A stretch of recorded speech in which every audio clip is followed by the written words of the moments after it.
अभी अभी mission Aditya launch हो चुका है, इसलिए सभी को हृदय से बधाई देना चाहता हूं।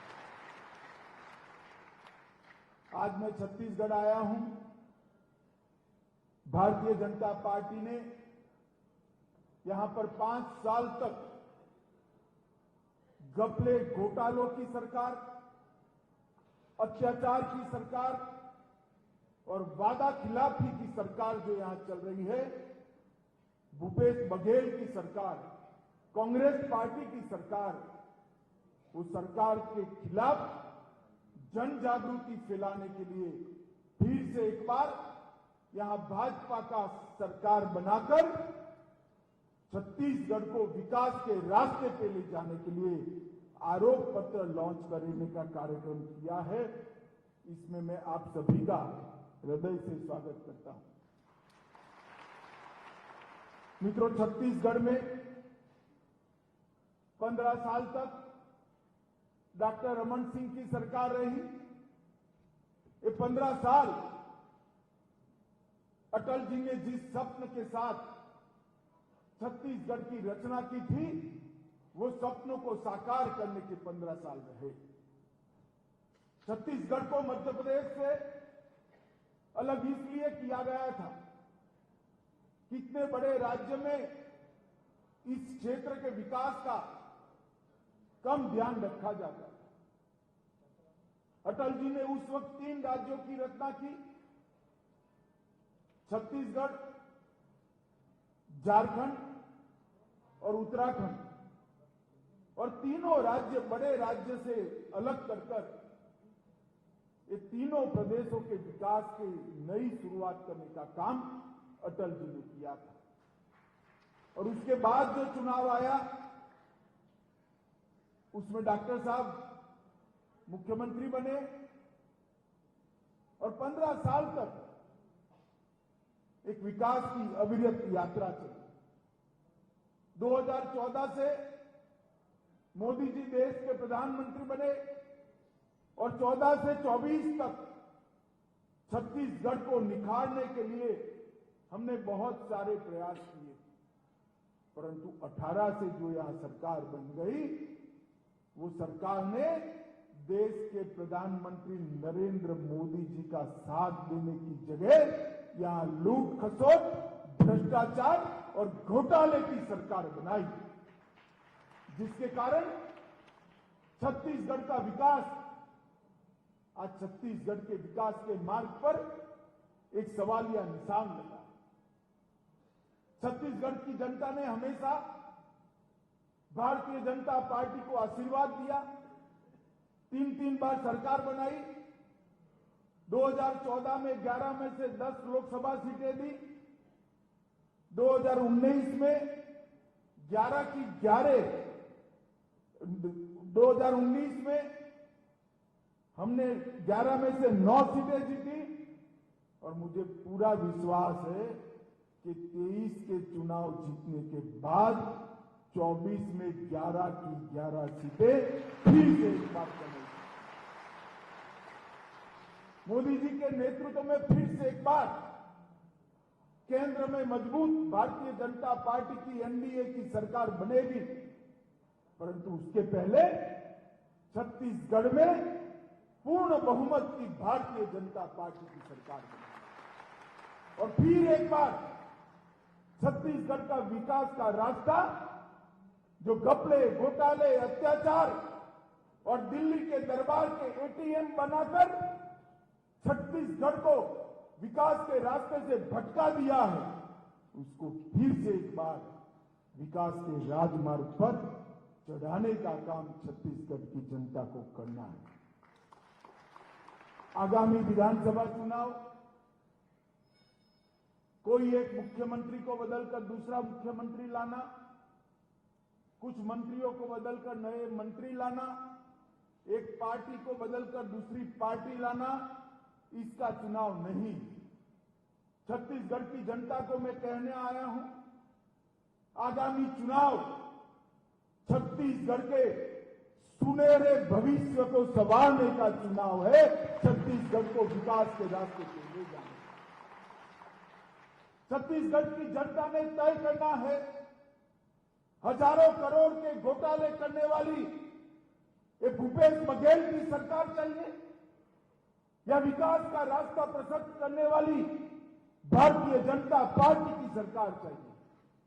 छत्तीसगढ़ की जनता ने तय करना है, आदिवासियों के अधिकारों की रक्षा पर वादा करके बैठे भूपेश बघेल की सरकार, जिसके शासन में अप्रत्याशित तौर पर धर्म परिवर्तन की एक बयार आई, वो सरकार चाहिए या आदिवासियों की संस्कृति को फिर से एक बार सुरक्षित और संवर्धित करने वाली भाजपा की। छत्तीसगढ़ की जनता ने तय करना है, पिछड़ा समाज के विकास के लिए मोदी जी ने जो योजनाएं चालू की हैं, वो योजनाओं को जमीन पर उतारने वाली सरकार चाहिए या पिछड़ा वर्ग के कल्याण के नाम पर करोड़ों हजारों करोड़ों का घोटाला करने वाली भूपेश बघेल की सरकार चाहिए। छत्तीसगढ़ की जनता ने ये तय करना है कि युवाओं को झूठे वादे देकर कौशल विकास और रोजगारी का बेरोजगारी भत्ते का वादा कर युवाओं को कौशल विकास के नाम पर दुबई में जुए की ऑनलाइन जुए की ट्रेनिंग कराने वाले महादेव ऐप के भ्रष्टाचारी सरकार चाहिए या युवाओं का विकास करने वाली सरकार चाहिए। मित्रों, भ्रष्टाचार, परिवारवाद, जातिवाद और दिल्ली के दरबार के दरबारी छत्तीसगढ़ का भला नहीं कर सकते। छत्तीसगढ़ का भला कर सकते हैं केवल और केवल भारतीय जनता पार्टी की सरकार, जो नरेंद्र मोदी नेतृत्व में डबल इंजन की सरकार के रूप में कर यहां पर फिर से एक बार विकास की बयार लाई। मित्रों, छत्तीसगढ़ को अटल जी ने बनाया, छत्तीसगढ़ को भाजपा ने संवारा है और मैं आज कहने आया हूं कि भ्रष्टाचार, घोटालों और अत्याचार से छत्तीसगढ़ को भाजपा ही बचा सकती है और कोई नहीं बचा। हमने बनाया था, हमने संवारा था और इन्होंने जो किया है, अत्याचार का जो सीरीज चालू किया है, भ्रष्टाचार का जो काला कांड चालू किया है और बहनों पर अत्याचार का जो एक साथ कई घटनाओं का तांता लगा है, उससे अगर कोई बचा सकता है तो केवल और केवल भारतीय जनता पार्टी बनेगा। मित्रों, मैं छत्तीसगढ़ के सरकार के काले कानूनों की बात बाद में करूंगा, परंतु छत्तीसगढ़ के लिए भारतीय जनता पार्टी ने क्या किया वो जरूर बताना चाहता। रमन सिंह जी जब मुख्यमंत्री बने, 15 साल सरकार चली, छत्तीसगढ़ में सबसे बड़ा प्रश्न था राशन के घोटालों का। कांग्रेस सरकारों ने राशन जो देते थे, इसमें बीच में चाव करने की व्यवस्था थी। रमन सिंह जी ने घर घर राशन पहुंचाने वाली पहली बार थंब इंप्रेशन वाली सिस्टम को इंट्रोड्यूस करने का काम रमन सिंह ने। और मैं खुद घुमा हूं छत्तीसगढ़ में, गुजरात से प्रवासी कार्यकर्ता कर आया था, दूसरा चुनाव था, मुझे याद है। रमन सिंह जी को कोई रमन सिंह नहीं कहता था, चावल वाले बाबा कर पूरा छत्तीसगढ़। हमने अनाज को, हमने धान को गरीब की झोंपड़ी में पहुंचाने का काम किया और मोदी जी ने जब धान भेजना शुरू किया, कोरोना के कालखंड में 5 किलो एक्स्ट्रा अनाज भेजा। ये 5 किलो अनाज ये भूपेश बघेल चाव कर गए और 15 किलो की जगह सिर्फ 10 किलो अनाज लेकर गरीबों का अनाज छीनने का काम, धान छीनने का काम ये भूपेश बघेल की सरकार ने। कौशल उन्नयन का काम भारतीय जनता पार्टी की सरकार ने किया। भूपेश बघेल ने कौशल उन्नयन तो चालू रखा, मगर किस चीज का? छत्तीसगढ़ के बच्चों को दुबई भेजकर ऑनलाइन जुए की ट्रेनिंग कर करोड़ों रुपए का भ्रष्टाचार करने का कौशल उन्नयन भूपेश बघेल। मैं छत्तीसगढ़ की जनता को पूछने आया हूं, हमारे बच्चों को रोजगारी चाहिए या जुए की लत लगानी? अपने निजी स्वार्थ के लिए बच्चों को गुमराह करने वाली ये सरकार, और मुझे विश्वास है घबराए हुए हर रोज कहते हैं एजेंसियां ये करेगी वो करेगी। अरे भैया, आपने अगर ये करा है तो एजेंसी अपना काम जरूर करेगी। क्यों डरे हो भाई? हमारे कोई नेता महादेव ऐप से नहीं डरे। हम तो कहते हैं इसकी जांच होनी चाहिए, तटस्थ जांच होनी चाहिए। मनरेगा के 50 दिन बढ़ाने वाली समग्र भारत में पहली सरकार थी तो भाजपा की छत्तीसगढ़ सरकार थी, जो 150 दिन तक मनरेगा का काम देती थी। महिला मजदूरों को मातृत्व अवकाश देने वाली कोई सरकार थी तो वो भारतीय जनता पार्टी की सरकार थी। पंचायत चुनाव में 50% रिजर्वेशन देने वाली अगर कोई सरकार थी तो भारतीय जनता पार्टी की सरकार थी। नगरीय निकायों में आरक्षण देने वाली सबसे पहले कोई सरकार थी तो भारतीय जनता पार्टी की सरकार थी, जिसने शुरुआत की। भूपेश जी, मैं याद कराने आया हूं, आपने क्या कर दिया छत्तीसगढ़ को। छात्रों को हमने निःशुल्क लैपटॉप और टैबलेट देने का प्रारंभ किया था, इसमें भी आपने घोटाला किया। भाजपा के समय में छत्तीसगढ़ एजुकेशन हब बना, पावर हब बना, सीमेंट हब बना, इस्पात हब बना, एल्यूमिनियम हब बना और हेल्थ केयर हब बनने की शुरुआत हुई। ये सारा विकास का काम भारतीय जनता पार्टी की रमन सिंह सरकार ने किया। प्रदेश के आदिवासी अंचल सरगुजा और बस्तर में विश्वविद्यालय खोले गए। दंतेवाड़ा जैसे सुदूर आदिवासी क्षेत्र में शिक्षा का गढ़ बनाने का काम किया। प्रदेश में 2 मेडिकल कॉलेज थे, आज प्रदेश में 10 मेडिकल कॉलेज हैं। एमबीबीएस की सीटों को 100 से बढ़ाकर 1100 तक ले गए। इंजीनियरिंग की सीटें 14 से बढ़ाकर 50 करी। आईटीआई 61 से बढ़कर 176 हुए। डेंटल कॉलेज 1 से 5 हुए और मैनेजमेंट के स्कूल 3 से 18 हुए। और कई सारे काम छत्तीसगढ़ के इंफ्रास्ट्रक्चर के काम, चाहे सिंचाई बनाना हो, चाहे घर घर में बिजली पहुंचाना हो, वो हमारे 15 साल में। और मैं आज भूपेश बघेल जी को पूछने आया। बघेल जी, अगर हिम्मत है तो आज दोपहर को कार्यक्रम है आपका, युवाओं के सामने कार्यक्रम है, सार्वजनिक मंच पर मेरी बात का जवाब दीजिए। 2004 से 14 तक कांग्रेस की सरकार थी, सोनिया मनमोहन की सरकार थी। क्या मिला 10 साल में छत्तीसगढ़ को?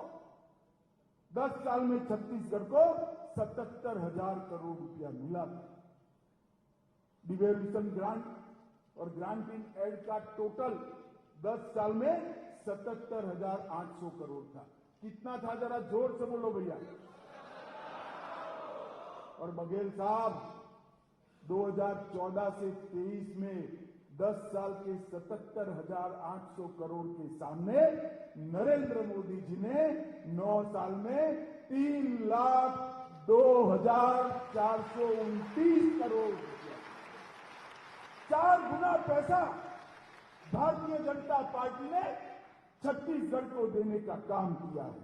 पिछले 3 ही वर्ष में आदिवासी क्षेत्रों में 1200 बैंक की शाखाएं और 5,000 डाकघर खोलने का काम किया है। 2300 मोबाइल टावर नए खोले गए। 3,045 करोड़ की लागत से 2,000 किलोमीटर की नई रोड की योजनाओं का अनावरण नरेंद्र मोदी सरकार ने किया है और 9,240 करोड़ रुपए से 33 राष्ट्रीय राजमार्ग परियोजनाओं की शुरुआत की है। रेल में 1744 किलोमीटर के सामने हमने 2500 किलोमीटर की रेल को एक्सपांड करने का काम किया है। 42 एकलव्य मॉडल स्कूल बनाए हैं। आपके 10 साल में एक भी एकलव्य मॉडल स्कूल नहीं बनाया। एम्स रायपुर के अंदर दूरस्थ सेवाओं की शुरुआत की। 500 मेगावाट क्षमता का नवीन ऊर्जा की ओर अग्रसर हो गया सोलार पार्क और 2 ट्राइब्स इंडिया शोरूम खोलने का काम अब भारतीय जनता पार्टी की नरेंद्र मोदी सरकार ने किया। मैं पूछने आया हूं भूपेश बघेल को, एक बार आपकी 10 साल की सरकार और हमारी 10 साल की सरकार का हिसाब किताब रख लीजिए छत्तीसगढ़ की जनता के सामने। जनता अपने आप तय कर लेगी। हमारी 15 साल की सरकार का 1/3 काम भी, अरे 1/3 भी अगर आपने 5 साल में करा है तो शासन पर आपका अधिकार बनता है, परंतु आपने 5 साल में घपले, घोटाले, अत्याचार और लूट खसोट करने का काम किया। गांधी परिवार के एटीएम बनने का काम किया और गरीबों के पैसे लूटने का काम। भाइयों और बहनों, ये 10 साल के अंदर लगभग 38 लाख लाभार्थी किसान सम्मान निधि के 7,000 करोड़ रुपया नरेंद्र मोदी जी ने सीधा बैंक अकाउंट में भेजने का काम किया है। और ये लाभार्थी बहुत कम है। अगर फिर से भाजपा सरकार बना दो छत्तीसगढ़ में, ये हमें काम नहीं करने देते हैं। ये लाभार्थी कम से कम 50 लाख तक पहुंचने की संभावना है। जल जीवन मिशन 24 लाख कनेक्शन हम देना चाहते हैं, 50 लाख घर करना है हमें, परंतु छत्तीसगढ़ की माताओं को शुद्ध पीने का पानी नहीं मिलता। ये पाप के लिए अगर कोई जिम्मेदार है तो यहां के मुख्यमंत्री जिम्मेदार है। मित्रों, भारतीय जनता पार्टी की नरेंद्र मोदी सरकार ने एक योजना बनाई, हर घर जल नल की योजना। शुद्ध पीने का पानी ऊंचे से ऊंची टेकरी पर बना हुआ घर हो या दुर्गम वन में घर हो, उसके घर में पानी पहुंचाने की योजना है। मगर ये अडंगा लगा रहे हैं क्योंकि उनको मालूम है ये पानी पहुंच गया तो माताएं मोदी जी के साथ जुड़ जाएगी। बघेल जी, मुगालते में हो, ऐसा सोचकर पानी नहीं पहुंचा रहे हो ना। पानी न पहुंचने दिया, इसलिए आपको इस बार छत्तीसगढ़ की माताएं दंड देने वाली है, दंड। मैं यहां छत्तीसगढ़ की जनता को वादा करने आया हूं, एक बार भारतीय जनता पार्टी की सरकार बना दीजिए, केवल 2 साल के अंदर छत्तीसगढ़ के हर घर में शुद्ध पीने का पानी नल से भारतीय जनता पार्टी पहुंचाएगी। 2 करोड़ लाभार्थियों को आयुष्मान भारत कार्ड का फायदा पहुंचाया, 5 लाख तक की सारी सुविधाएं, आज फ्री ऑफ कॉस्ट स्वास्थ्य की सुविधाएं इनको मिल रही है। इसमें 37 लाख छत्तीसगढ़िया लोगों ने अपने ऑपरेशन मुफ्त में कराए हैं और अपने जीवन को आगे बढ़ाने का काम। 38 लाख